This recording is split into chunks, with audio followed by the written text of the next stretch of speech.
Bismillahirrahmanirrahim. Assalamualaikum warahmatullahi wabarakatuh.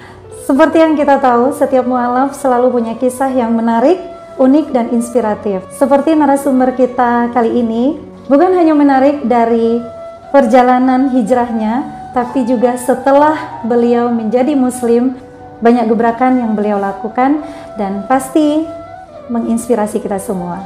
Nah, penasaran kan? Yuk sama-sama kita sapa. Kita sholat, waktu itu udah menerapkan sholat 5 waktu dan lain sebagainya. Nah, biasanya kami sholat itu di waktu papinya tidak ada di rumah, dengan keadaan pintu pun juga tertutup.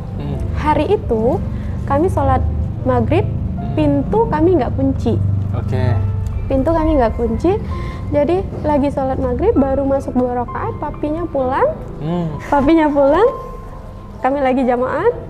Saya di depan, 4 anak saya di belakang, mukenahnya ditarik, langsung dibakar di depan. Jadi anak saya tuh bilang, papi, itu punya Cece, Cece mau pakai itu, gitu kan. Tapi karena papinya udah nggak mau dengar alasan itu lain sebagainya, bukan hanya mukenah anak saya yang dibuang, tapi sejadah saya diraup, dibuang, juga semuanya dibuang. Ternyata dia selama ini memperhatikan saya, Al-Quran kami semua dibuang, dibakar. Begitu.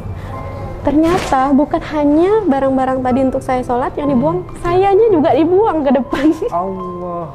Saya dan anak 4 ini dibuang. Jadi diusir dari rumah. Diusir hari itu juga? Hari itu juga. Lalu gimana waktu itu? Ya kita kan nggak tahu ya namanya, apalagi kakak seorang wanita kan. Kan kebanyakan kalau orang debat kasus kayak gini nih pasti tak kemana-mana lah pikirannya kan. Apa yang kakak rasakan waktu itu? Yang saya rasakan waktu itu sebenarnya saya butuh pertolongan aja ya. Butuh pertolongan, oke. Butuh pertolongan. Jadi pas dibuang di situ tuh, barang kan udah dibuang semua.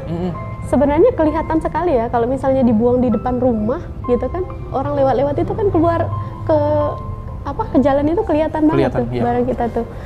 Nah, di situ sebenarnya saya butuh pertolongan gitu, butuh perhatian gitu kan. Tapi Allah tuh baik, Allah tidak memberikan perhatian itu dari orang-orang yang lewat. Tapi Allah membiarkan orang itu seperti tidak melihat kejadian itu semua. Jadi di situ saya sedih sekali karena kenapa? Kok nggak ada ya orang yang peduli sama saya gitu? Kok nggak ada ya orang yang peduli sama saya gitu? Jadi di situ sebelum kita diusir di luar, sebenarnya sempat ada, mohon maaf ya, pemukulan dan lain sebagainya. Gitu. Jadi dipukul pakai meja dan lain sebagainya. Cuma saya bilang sama, kan saya ada asisten rumah tangga. Saya bilang sama asisten rumah tangga saya, anak-anak bawa dulu ke dalam, amankan, pastikan mereka tidak melihat kejadian ini apapun itu yang terjadi, kalian nggak usah keluar. Saya bilang gitu. Ini urusan saya sama dia. Jadi meja itu dipotong, dipukul ke saya. Jadi saya hanya diam aja gitu, karena kan saya yang salah ya. Tapi kalau dulu saya tidak berpikir saya salah, saya betul. Ya karena memang lagi dahsyatnya hidayah ya. Iya betul. Jadi sekarang ini baru saya sadar, oh saya yang salah. Tapi saya nggak berani ngelawan gitu kan. Ya udah saya diam aja, karena kalau misalnya saya ada perlawanan pasti akan lebih parah lagi. Gitu. Nah akhirnya tuh udah capek kan, mungkin kan dia. Jadi dibuang. Sayanya yang diusir. Udah kamu pulang aja. Jadi saya nangis-nangis telepon bapak. Pak, saya diusir gitu kan, jemput saya. Pak, saya diusir, saya bilang gitu. Karena apa? Karena ini gitu kan. Ya udah, bapak saya nggak nanya apa-apa, langsung adik saya disuruh jemput saya. Kita pulang semuanya, pulang ke rumah. Saya kira bapak saya baik, tapi ternyata memang baik, memang baik sekali. Sampai di sana itu pulang, diam kan bapak tuh. Ini semua pasti salah kau, gitu kan? Kau tuh bodoh. Posisi bapak itu waktu itu masih non muslim kan kak? Bapak itu udah Muslim, Oh, udah Muslim. tapi tidak mengerti Islam. Oh, berarti Bapak mualaf juga ya? Iya, mualaf juga. Oke, lanjut Kak. Nah, jadi di situ kata bapak saya, kamu tuh bodoh. Apalagi dengan saya pulang, keadaannya saya tidak bawa apa-apa. Setidaknya kamu bawa mobil satu. Uang nggak ada, ini nggak ada, apa-apa nggak ada. Nanti kamu makan macam mana? Saya tak pikirkan kau, kalau mau mati silakan. Saya cuma mikirkan anak kau aja, mau makan apa. Sakit dong hati saya. Di situ, di fase itu ibaratnya saya lagi butuh seseorang yang ibaratnya tenang ya, kamu pasti bisa, kamu semangat ya gitu, yang nyemangatin saya. Tapi ternyata itu di luar dari apa yang saya bayangkan gitu. Tidak ada yang mendukung saya, bahkan saya di situ diusir balik sama bapak. Udah kamu pergi aja, aku tak mau lihat kau gitu kan. Aduh, rasanya tuh sakit sekali. Mama semua nggak ada yang peduliin, yang dulunya ibaratnya tuh apa-apa ke saya gitu kan. Tapi setelah saya diusir, ibaratnya saya udah nggak punya apa-apa. Ternyata semua menjauhi saya. 2 minggu saya bertahan di situ, hanya nangis dan nangis. Nggak mungkin saya balik ke rumah lagi, udah diusir. Aduh, saya sekarang jadi pengen nangis. Astagfirullahaladzim. Jadi di situ nggak mungkin saya balik ke sana juga. Sementara kondisi di rumah tidak baik-baik saja, gitu kan. Jadi saya memohon sama mama saya. Mama saya pun juga sebenarnya berpihak ke bapak saya. Mama, saya bilang, minta tolonglah mak. Saya tidak minta harta kalian.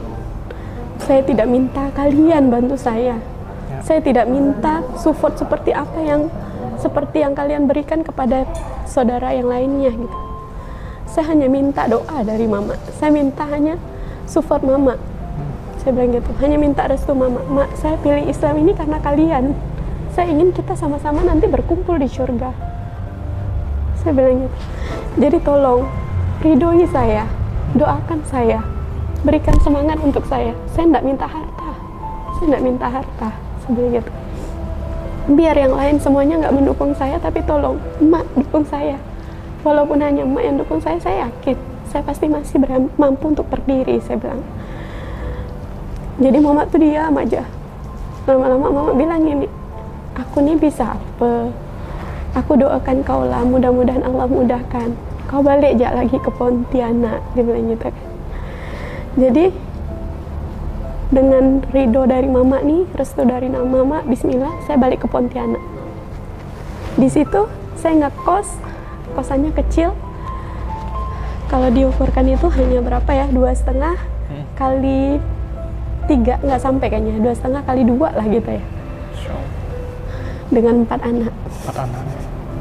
Makan di situ, minum di situ, tidur di situ, semua aktivitas di situ. Ditambah lagi 1 pengasuh saya. Karena kalau saya kerja nggak mungkin anak saya tinggalkan begitu aja. Anak saya masih kecil-kecil kemarin. Jadi kami pernah makan itu dikasih tetangga 2 piring untuk 5 orang. Saya pengen nangis jadinya. Seperti itu, makanya bismillah doa saya tahu rasanya menjadi mu'alaf itu bahwasanya resiko pertamanya pasti diusir dari rumah, dijauhi dari keluarga dan lain sebagainya. Setelah saya berhijrah, saya memberanikan diri karena ada rasa yang seperti ini. Saya melihat juga bahwasanya di tempat kami itu banyak sekali yang Muslim, banyak sekali yang Islam, tapi mereka tidak berislam. Apa maksudnya banyak yang Islam tapi tidak berislam? Mereka Islam, tapi mereka tidak mengerti apa itu Islam. Bahkan 2 kalimat syahadat saja mereka tidak mengerti. Untuk sholat 1 tahun sekali, hanya Idul Fitri dan Idul Adha, pun mereka syukur-syukuran. Jadi saya bismillah door to door, rumah ke rumah, untuk datangin mereka, mengajak mereka untuk belajar mengenal Islam. Itu untuk mualaf atau yang Muslim, Kak? Yang saya datangi? Iya. Iya, mualaf semua. Mualaf semua. Mualaf semua. Oke, berarti saat ini masih seperti itu? Sekarang ada yang melanjutkan. Karena saya fokus belajar. Fokus belajar? Iya. Jadi di situ, alhamdulillah, saya door to door seperti itu. Ya. Ada yang ngusir saya, ada yang menghina saya, mencaci, memaki saya, dan itu bukan orang jauh, keluarga sendiri. Keluarga sendiri. Ada yang bahasanya seperti ini, kalian yakin Lisa itu mengajarkan kebaikan sama kalian, mengajarkan Islam yang benar sama kalian, sementara kalian tahu dia siapa? Masa orang bodoh ngajarin orang bodoh? Bahasanya seperti itu. Nah, jadi di situ tantangannya tuh tidak mudah sekali. Yang dulu juga bapak saya itu sangat menentang saya untuk memeluk Islam gitu kan, membela Islam, karena demi Islam ini saya meninggalkan semuanya. Saya rela untuk berpisah dengan papanya anak-anak. Saya meninggalkan semua, apapun itu, saya tidak membawa apa-apa, karena kata papanya anak-anak, kamu boleh pergi memeluk Islam, pergi saja, tapi tidak boleh bawa satu benda pun. Kalau mau bawa anak-anak silahkan. Jadi saya nggak bawa apa-apa, hanya bawa anak. Jadi harta saya tuh anak-anak. Siap. Berarti komunikasi udah nggak jalan gitu? Kalau untuk saat ini ada masih. Masih ada? Terkadang. Iya, memang harus dijaga karena ada anak-anak juga kan? Karena anak-anak. Jadi, tapi demi anak-anak, kalau misalnya anak-anak mau ketemu, kan anak-anak belum bisa bawa kendaraan sendiri. Saya harus mengorbankan perasaan saya. Oke. Berarti kakak langsung yang mengantarkan? Betul. Siap. Karena saya tetap harus mengawasi anak-anak agar bahasa-bahasa yang dikeluarkan itu tetap terjaga untuk anak-anak. Oke, yang tidak baik boleh saya dengar, tapi untuk anak-anak mereka masih tidak tahu apa-apa. Ya.